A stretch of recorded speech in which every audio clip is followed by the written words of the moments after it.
Physics career education YouTube চ্যানেলের পক্ষ থেকে প্রত্যেককে স্বাগতম সুস্বাগতম। তো আজকে আমাদের টপিকস কি রয়েছে, যে জলের মধ্যে অবস্থিত, জল হচ্ছে একটা ঘন মাধ্যম, লিখে রেখেছি পাশে ঘন মাধ্যম। জলের মধ্যে অবস্থিত দর্শকের দৃষ্টি ক্ষেত্রের ব্যাসার্ধ নির্ণয় করো। জলের মধ্যে অবস্থিত কোন একটা দর্শক যখন বাইরের প্রকৃতিকে লক্ষ্য করবে, তখন তার যে দৃষ্টি ক্ষেত্র, জলের মধ্যে থাকলে তার যে দৃষ্টি ক্ষেত্র হবে, ওই দৃষ্টি ক্ষেত্রের ব্যাসার্ধ নির্ণয় করতে বলেছে। আগে বোঝার চেষ্টা করো। দেখো, ধরো ধরো তুমি একটা পুকুরের মধ্যে, এই হচ্ছে একটা পুকুর, সাপোজ ধরো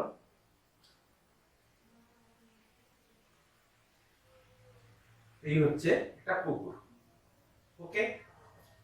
তো পুকুরের মধ্যে তুমি কি করে আছো, পুকুরে কি রয়েছে, জল রয়েছে।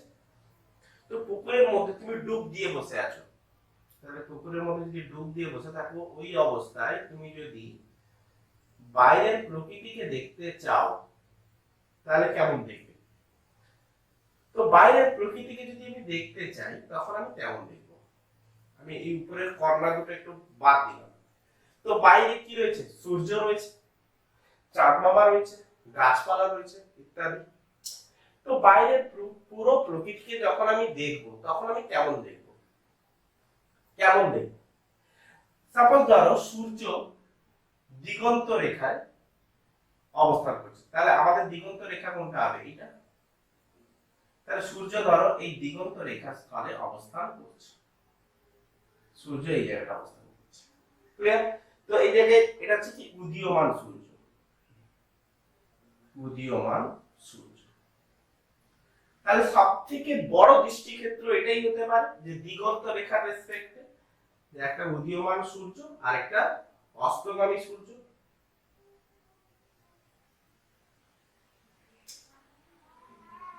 এটা হচ্ছে অস্তগামী সূর্য, ক্লিয়ার? তাহলে সবথেকে বড় দৃষ্টিক্ষেত্র আমরা দেখতে চাই। তাহলে সবথেকে বড় দৃষ্টিক্ষেত্র যখন আমি দেখব, তখন আমি কি লক্ষ্য করব? যে উদীয়মান সূর্যের ক্ষেত্রে আলোক রশ্মি কি হবে? আলোক রশ্মি আসবে সূর্য থেকে আগত আলো, সূর্য হচ্ছে কি একটা সোর্স, সূর্য থেকে আগত আলোক রশ্মি আমাদের চোখে এসে পৌঁছবে, দিলে কি ওর প্রতিবিম্ব আমি দেখবো, তবে কি তো দৃষ্টিক্ষেত্র আমি তৈরি করতে পারবো। আদারওয়াইজ আমি দৃষ্টিক্ষেত্র কি করে তৈরি করব? তো উদীয়মান সূর্য থেকে আগত আলোক রশ্মি কোথায় এসে পড়েছে? ওই জলের বিভেদ তলে এসে পড়েছে। জল আর উপরে কি রয়েছে? বায়ু। এখানে কি রয়েছে? বায়ু মাধ্যম। তাহলে ওই আলোক রশ্মি যখন বিভেদ তল ঘেঁষে আসছে, তখন কি দেখবো? তাহলে আমাদের চোখে তো এসে পৌঁছতে হবে। তাহলে আমাদের চোখে যদি এসে পৌঁছতে হয়, তখন আমি কি করব? আমাদের চোখে যদি এসে পৌঁছতে হয় ওই আলোক রশ্মিকে, তাহলে লঘু মাধ্যম থেকে ঘন মাধ্যমে প্রতিষ্ঠিত হতে হবে। তাহলে আলোক রশ্মি লঘু মাধ্যম থেকে ঘন মাধ্যমে প্রতিষ্ঠিত হবে। তাহলে এই বিন্দু থেকে আমি একটা অভিলম্ব বানালাম, এটা হচ্ছে কি অভিলম্ব। তাহলে অভিলম্ব থেকে আলোক রশ্মি কি করবে? লঘু থেকে ঘনতে যাচ্ছে, তাহলে কি করবে? অভিলম্বের কাছাকাছি সরে আসবে। লঘু থেকে ঘনতে গেলে কি হবে? অভিলম্বের কাছে সরে আসবে। তাহলে এই সোজা পথ ছিল, তাহলে সোজা পথ থেকে কি হবে? অভিলম্বের কাছে সরে আসবে। তাহলে অভিলম্বের কাছে যদি সরে আসে, তখন আমি কি দেখবো? আলোক রশ্মি এইভাবে দিক পরিবর্তন করে আমাদের চোখে এসে পৌঁছবে। তাহলে এটাই হচ্ছে কি প্রতিসৃত রশ্মি, এটাই হচ্ছে কি প্রতিসৃত রশ্মি। আচ্ছা, এই ক্ষেত্রেও তাই, সূর্য থেকে আগত আলোক রশ্মি, অস্তগামী সূর্য থেকে আগত আলোক রশ্মি কি হয়েছে না, আলোক রশ্মি এসছে, বিভেদ তল ঘেঁষে আসছে। তো আসার পর আমি কি করলাম না, এই বিন্দু থেকে ওই আলোক রশ্মি কি হয়েছে? দিক পরিবর্তন করে আমাদের চোখে এসে পৌঁছচ্ছে। তাহলে এটা হচ্ছে কি অভিলম্ব। তাহলে অভিলম্ব থেকে দিক পরিবর্তন করবে কিভাবে না, আলোক রশ্মি বিভেদ তল ঘেঁষে আসছে। তাহলে বিভেদ তল যদি ঘেঁষে আসে, তাহলে লঘু থেকে ঘনতে প্রবেশ করছে আলোক রশ্মি। এই ক্ষেত্রে তাহলে লঘু থেকে ঘনতে প্রবেশ করলে আলোক রশ্মিটা সোজা পথ থেকে দিক পরিবর্তন করবে কোন দিকে? অভিলম্বের দিকে। এটা হচ্ছে আমাদের অভিলম্ব। তাহলে অভিলম্বের দিক কি হলো, এসে গেল। তাহলে অভিলম্বের দিক পরিবর্তন করে আমাদের চোখে এসে পৌঁছলো। তাহলে এটা হচ্ছে আমাদের প্রতিসৃত রশ্মি। ক্লিয়ার করতে পেরেছি? তাহলে এখন আপতন কোণ কত? না আপতন কোণ হচ্ছে 90 ডিগ্রি। প্রতিসরণ কোণ কোনটা? এটা হচ্ছে আমাদের প্রতিসরণ কোণ। বোঝার চেষ্টা করো। আচ্ছা এই ক্ষেত্রে আপতন কোণ কত? 90 ডিগ্রি। প্রতিসরণ কোণ কত? না ক্লিয়ার? তাহলে দুই ক্ষেত্রে আপতন কোণ হচ্ছে 90 ডিগ্রি, প্রতিসরণ কোণ হচ্ছে তাহলে আমাকে টাকে বার করতে হবে। তো বায়ু মাধ্যমের প্রতিসরাঙ্ক কত হয়? মিউ ফর এয়ার আমরা একে মিউ এ লিখব। মিউ এ ইকুয়াল টু কত? না 1। এটা হচ্ছে আমরা কি নিয়েছি? জল নিয়েছি। জল মাধ্যমে কোন দর্শক অবস্থান করছে। তো জল মাধ্যম বাদে অন্য যে কোনো মাধ্যম যদি দিত তার একটা প্রতিসরাঙ্ক ডেফিনেটলি থাকতো। আমি ধরলাম মিউ। আমি জল মাধ্যম নিচ্ছি, আমি জল মাধ্যম নিয়ে চেক করিয়ে দেখাচ্ছি। তাহলে জল মাধ্যম যদি হয়, জল মাধ্যমের প্রতিসরাঙ্ক কত হয়ে থাকে? 4/3। জল মাধ্যমের প্রতিসরাঙ্ক কত হয়? 4/3। এবারে আলোক রশ্মি স্নেলের সূত্র ইউজ করব। দেখো প্রতিসরণ যেখানেই ঘটবে সেখানে আমরা স্নেলের সূত্র ইউজ করবই করব। স্নেলের সূত্র ছাড়া অন্য কোনো ধারণা আমার মধ্যে আসবেই না। তো স্নেল কি বলছে? From snails law. স্নেল কি বলছে? না কোন মাধ্যম থেকে কোন মাধ্যমে যাচ্ছে? বায়ু থেকে জলে যাচ্ছে। Mu a to w equal to আমি লিখতে পারি mu w by mu a equal to sin i by sin sin r। তো sin i হচ্ছে কত? sin i হচ্ছে 90 ডিগ্রি। তো sin 90 degree by sin r। তো sin 90 ডিগ্রি হচ্ছে 1। আচ্ছা মিউ w ভ্যালু আমি বসিয়ে দিলাম পরের লাইনে 4/3 বাই 1 sin 90 হচ্ছে 1 বাই sin r। এখন বুঝলে? আচ্ছা তো এবারে আমরা এটাকে কি লিখতে পারি?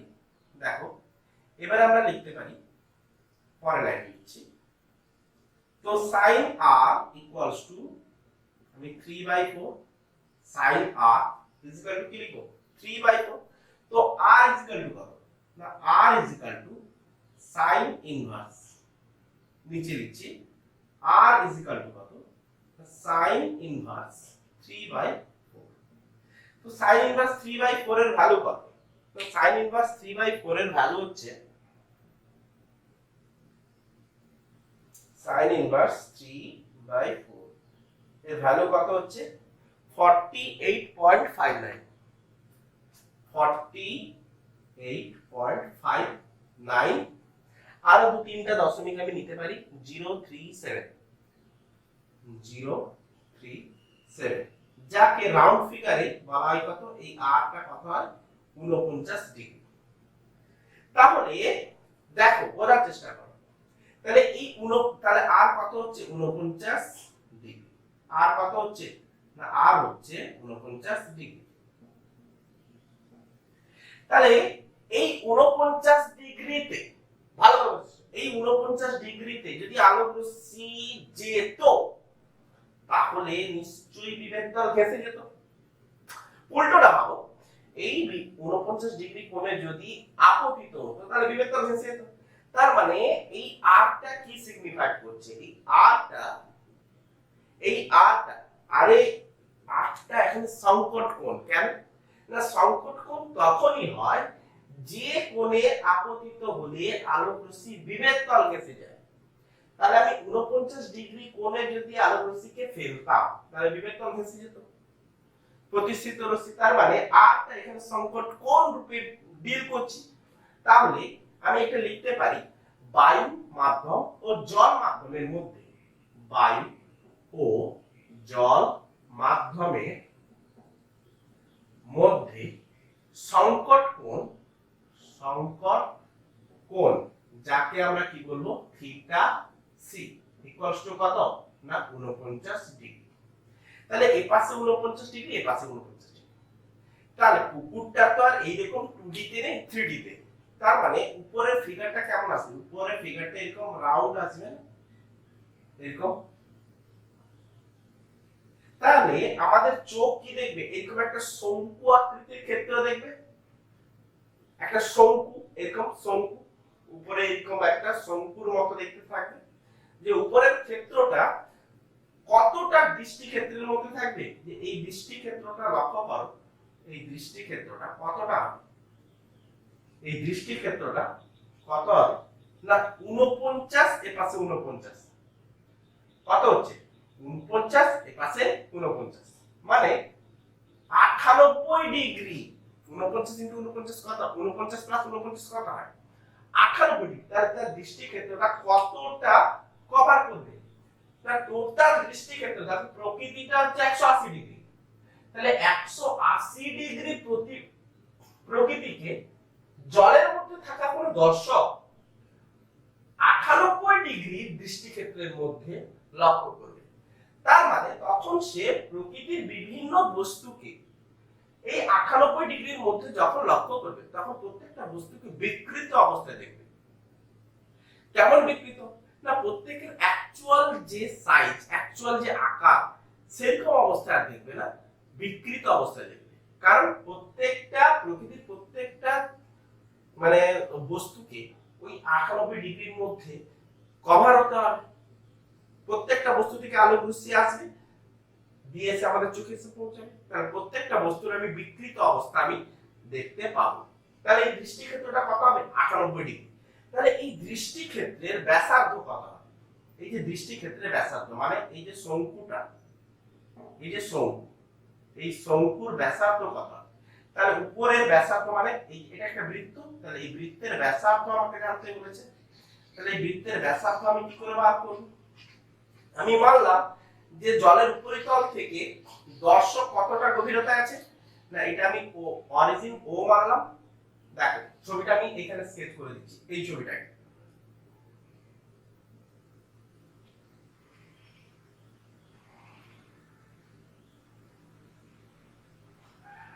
এটা হচ্ছে দৃষ্টি ক্ষেত্র, এটা হচ্ছে তার চোখ। তাহলে এই ব্যাসার্ধটা আমাকে বার করতে হবে। তাহলে জলের উপরিতল থেকে দর্শক কতটা গভীরতা আছে? এইটুকু গভীরতায় আছে, বোঝার চেষ্টা করতে, এইটুকু গভীরতা আছে। তাহলে এই গভীরতাটা কত? না এই গভীরতাটা হচ্ছে h। এই গভীরতাটা কত? না h। আচ্ছা আচ্ছা, এই কোণটা কত? এই কোণটা হচ্ছে 49 ডিগ্রি। এই কোণটা হচ্ছে কত? না 49।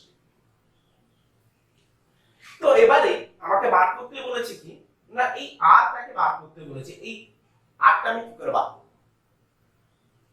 এই আরটাকে কি করব? দেখো এটা যদি 49 হয়, ডেফিনেটলি এটা 49, এটা 49 হলে এটা 49, তবেই তো দৃষ্টি ক্ষেত্রটা 98 ডিগ্রি হচ্ছে। আমাদের দৃষ্টি ক্ষেত্রটা কত হচ্ছে? 98 ডিগ্রি। ক্লিয়ার করা গেছে? ক্লিয়ার করা গেছে? আচ্ছা, তো এটা হচ্ছে কি, যদি এইটা যদি কোণ হয়, তাহলে এটা হচ্ছে ভূমি, এটা হচ্ছে লম্ব। কোণ যার সাথে থাকবে সে হয়ে যাবে ভূমি। আর এই দুটোর মধ্যে যে কোনো একটা লম্ব, যে কোনো একটা ভূমি। কোণ যার সাথে থাকবে সেই হচ্ছে ভূমি, আদার্সটা হয়ে যাবে লম্ব। এটা তো অতিভুজ অলরেডি হয়ে আছে। তাহলে tan, তাহলে এই 49 ডিগ্রিটা হচ্ছে কি সংকট কোণ। কেন? না আলোক রশ্মি বিভেদ তল ঘেঁষে কখন যাবে? না যখন সংকট কোণে পড়বে। তার মানে এর উল্টোটা যদি আমি ভাবতাম, তাহলে আমি কি লিখতাম? তাহলে এই আরটাই হচ্ছে কি সংকট কোণ, সেটাই আমি বোঝাতে চেয়েছি। তাহলে 49 ডিগ্রিটা হচ্ছে কি সংকট কোণ। তাহলে tan theta c equals to, আমি লিখতে পারি tan theta c, tan theta c equal to লিখতে পারি sin theta c by cos theta c। এটা লিখতে পারি, এটা লিখতে পারি, লিখতে পারি, লিখতে পারি, লিখতে পারি, লিখতে পারি। আচ্ছা, তো এবারে আমি কি করব? এই sin থিটা c কে কিছু তো একটা করতে হবে। sin থিটা c কে আমাকে কিছু করতে হবে। কি করব? দেখো sin থিটা c এখান থেকে আমি পার করতে পারবো। এটা ছিল কি ঘন মাধ্যম, এটা কি ছিল লঘু মাধ্যম। আলোক রশ্মি ঘন থেকে লঘু গেলেই তো আমি sin থিটা c বার করতে পারবো। সংকট কোণ কখন হয়ে থাকে? যখন ঘন থেকে লঘুতে যাবে। এখানটা আমরা সেই রকমই ক্রাইটেরিয়া দেখতে পাচ্ছি, যদি এর উল্টো ভাবতাম, নাহলে অ্যাকচুয়ালি ঘন থেকে লঘুতে যেতে হয়। তাহলে ঘন থেকে লঘু, তাহলে মিউ w2 এর হওয়ার চেষ্টা করো। আচ্ছা, তাহলে এই ক্ষেত্রে আমি কি বলতে পারি, তাহলে মিউ w2 এর ইজ ইকুয়াল টু কি বলবো, যে sin theta c divided by sin 90। তাহলে sin theta c equals to আমি কি লিখতে পারি, এটাকে আমি ভাঙতে পারি, নিচে লাইনে না করে আমি সাইডে করছি, কি লিখতে পারি, mu a by mu w। তাহলে মিউ a হচ্ছে কত 1, তাহলে sin থিটা c মানে কত পাবো, 1 বাই মিউ w। তাহলে sin theta c is equal to আমি কত লিখতে পারি, 1 বাই মিউ w। ক্লিয়ার আছে? তাহলে sin থিটা c এর জায়গা আমি কি লিখতে পারি, 1 বাই মিউ w। বলতে পারলাম, ক্লিয়ার করতে পারলাম? আচ্ছা, তো cos থিটা c কে আমি এইভাবে লিখতে পারি, 1 minus sin square theta c এর রুট। ক্লিয়ার? কেন না, sin square theta plus cos square theta is equal to 1। তাহলে cos থিটা c আমি কি করব, 1 minus sin square theta c তার রুট করে দেব, তো cos থিটা c থেকে। তাহলে tan থিটা c, তাহলে tan থিটা c মানে কি, tan হচ্ছে কি পারপেন্ডিকুলার বাই বেস। পারপেন্ডিকুলার কোনটা না, পারপেন্ডিকুলার হচ্ছে এখানে r, তাহলে tan থিটা c জায়গায় আমি r বাই বেস হচ্ছে কোনটা h, r বাই h লিখতে পারি, equals to 1 by mu w divided by root over 1 minus 1 by mu w square. Clear? Clear করা গেছে? এতটুকু ক্লিয়ার করা গেছে? তো এরপরে তাহলে এবারে দেখো যে r by h equal to 1 by mu w by root over 1 minus 1 by mu w square. তাহলে একে সিম্পলিফাই করব, একে সিম্পলিফাই একটু করে নেওয়া যাক, যে 1 by mu w divided by, আচ্ছা একে এলসিএম করে নিই, করলে কি আসছে, mu w square minus 1 divided by mu w square. আচ্ছা রুটের বাইরে গেলে এটা তো রুটের মধ্যে থাকবে, এর কি যাবে, অনলি মিউ w হয়ে যাবে। তাই না? এই বাইরে রুটটাকে যদি আমি গুণ করি, তাহলে স্কয়ারটা কি হবে, ক্যান্সেল হয়ে যাবে না? বলার চেষ্টা করো, স্কয়ারটা ক্যান্সেল হয়ে যাবে। তো স্কয়ারটা যদি ক্যান্সেল হয়ে যায়, তাহলে উপরের মিউ w নিচের মিউ w ক্যান্সেল হবে। তাহলে ক্যান্সেল হলে কি পাচ্ছি, r by h equals to, cancel হলে কি থাকছে, 1 by root over mu w square minus 1। তাহলে এটা হচ্ছে কি পার্টিকুলার জলের, আচ্ছা ব্যাসার্ধ জানতে চেয়েছি, তাহলে ব্যাসার্ধ আমি এখানে বার করতে পারবো, ব্যাসার্ধ তাহলে এখানে ঘাটাঘাটি না করে আমি এখানে করছি। তাহলে ব্যাসার্ধ r ইজ ইকুয়াল টু আমি কি করব, r is equal to h divided by root over mu w square minus 1। তাহলে এটা হচ্ছে কি অনলি ওয়াটার। যদি কোনো একটা ঘন মাধ্যম, জল বাদে অন্য যে কোনো মাধ্যম যদি দিত, তাহলে জল বাদে যদি অন্য যে কোনো মাধ্যম দিত, তাহলে আমি কি করতাম, জল বাদে অন্য যে কোনো মাধ্যমের প্রতিসরাঙ্ক একটা মিউ থাকতো, তাহলে মিউ w এর জায়গায় আমি কি বসাতাম, মিউ বসিয়ে দিতাম। তাহলে যে কোনো মাধ্যমের ক্ষেত্রে, যে কোনো ঘন মাধ্যমের ক্ষেত্রে যদি ওই দৃষ্টিক্ষেত্রের ব্যাসার্ধ যদি বার করতে বলে, তাহলে আমরা কি করে বার করব, দৃষ্টিক্ষেত্রের ব্যাসার্ধ যদি বার করতে বলে কি করে বার করব না, h divided by root over mu square minus 1। তাহলে এটাই হচ্ছে তার ইকুয়েশন। তাহলে যে কোনো দৃষ্টিক্ষেত্রের ব্যাসার্ধ আমরা নির্ণয় করতে পারবো। ক্লিয়ার করতে পেরেছি? বোঝা গেছে? তো নেক্সট আমরা নিয়ে আসতে চলেছি কি আলোকবাহী তন্তু।